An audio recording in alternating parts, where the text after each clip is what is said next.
The future? You mean like flying cars? Hotels on the moon? Tang? And this is why you're fucked. No, it's why you're fucked. You're just trying to blueprint a future. Lately, don't you feel exhausted, even when you're doing nothing? This isn't mere depression. It's a structure of emotion, despair, emptiness, and restlessness. There is a character who lives this feeling perfectly. Inside Llewyn Davis. Llewyn Davis. Modern despair usually begins in two key moments. The moment when your plans collapse, and the moment when your ideals die. Whether we want to or not, we all carry an image of an ideal life inside us. I wish I were this kind of person. This would be a meaningful life. We live with these quiet standards in our minds. So, who represented that standard for Lewin? It was Mike. The film barely tells us anything about Mike, and that's exactly why he matters. Because Mike isn't just a real person. He is Lewin's ideal. Someone who truly loved music. Someone who probably knew how to value relationships. The better version of himself that Lewin wanted to become. In other words, Mike represents the final form of the life Lewin could have lived. But that ideal is gone, and his death doesn't feel like a simple accident. It stands there like a symbol, suggesting that the path Lewin is on leads only to ruin. Modern despair works the same way.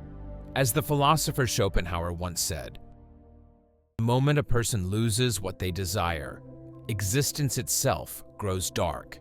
Lewin lost his musical ideal, and we fall into despair the moment we lose our own standards for what a meaningful life is supposed to be. At this point, there's one philosophical lens that helps us go a step deeper. It's the idea of despair, as described by Søren Kierkegaard. Kierkegaard saw human beings as creatures constantly torn between two worlds. On one hand, we're trapped in a finite reality: money, ability, circumstances, time. But at the same time, we dream of infinite possibilities: freedom, meaning, purpose, even eternity. The problem is that we can never fully reconcile these two worlds. Because of that, Kierkegaard says, human beings live in despair, caught between finitude and infinity. He describes two kinds of despair that people experience. First, the despair of infinity. This happens when the limits of reality prevent us from becoming the version of ourselves we believe we could have been. It's that quiet thought: this isn't the life I was meant to live. Second, the despair of finitude. This shows up when we try to focus only on practical, everyday reality, but feel anxious that we're losing something eternal or deeply meaningful. It's the feeling of asking, is this really all there is? In the end, human existence itself is built on a structure where despair can't be completely avoided. Whenever he tries to run towards something greater, toward meaning, toward the infinite, he collapses. But when he turns back and focuses only on reality, on what is finite, a deep sense of self-contempt settles in. Trapped between these two forms of despair, he grows impatient, then numb, then defensive, falling again and again into the same exhausting loop. I fucking hate fuck dudes! This structure mirrors exactly what Kierkegaard described as the core of human existence. Human beings despair when they try to overcome finitude, and they despair when they cannot endure infinity. In this way, humanity is a being afflicted with the sickness of despair.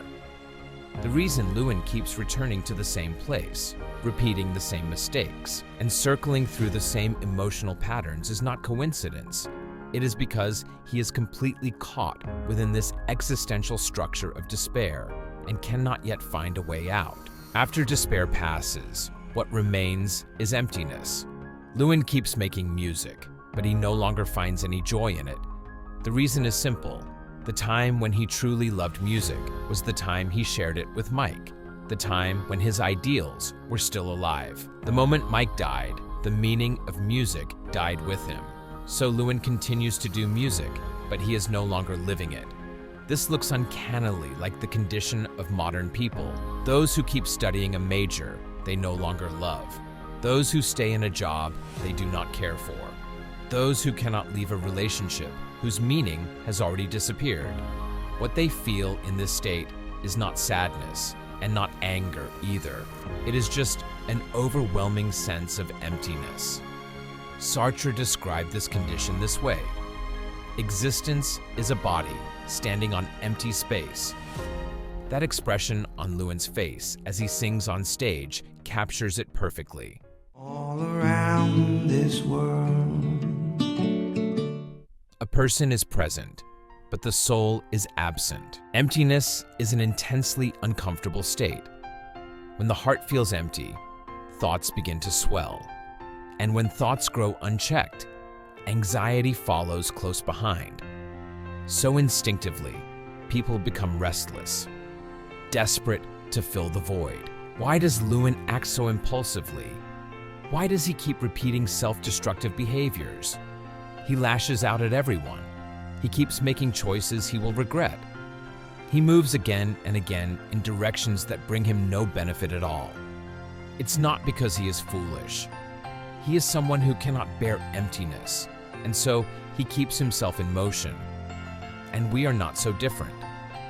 This is how modern restlessness often shows itself.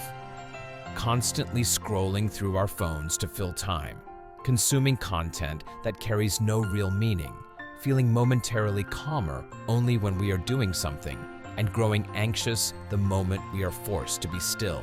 The philosopher Kierkegaard described this condition with piercing clarity. Despair drives one to movement, and movement gives birth to despair once again. No matter how much Lewin moves, nothing is ever resolved, because he is trapped inside this very structure. When you look at Lewin's life, this emotional loop is working perfectly. Despair to emptiness, to restlessness, to despair again. To Lewin, despair is the death of his ideal, Mike. Emptiness is the loss of meaning in music. Restlessness is constant movement, reckless choices.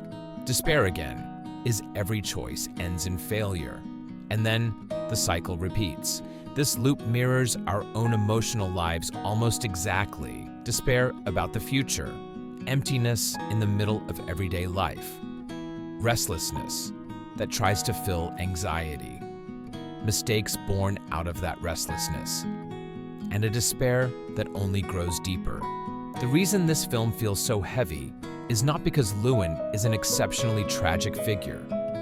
It's because he isn't exceptional at all. We are already living inside the same emotional structure he is. Lewin's life is tragic, not because he lacks talent, and not because he is unlucky. It is tragic because the ideal he was holding on to died, and even after that ideal was gone, reality offered him no other path. This is the same emotional condition many modern people live with. The ideal is dead. Meaning has faded. There is no clear way out. So life becomes a repetition of the same actions, a life trapped in the loop of despair, emptiness, and restless urgency. For Lewin, Mike is the image of the better self he might have become, a dead ideal that shows what the end of that path could have been had it continued. And Lewin himself becomes the face of the modern person who cannot let go of a dead ideal.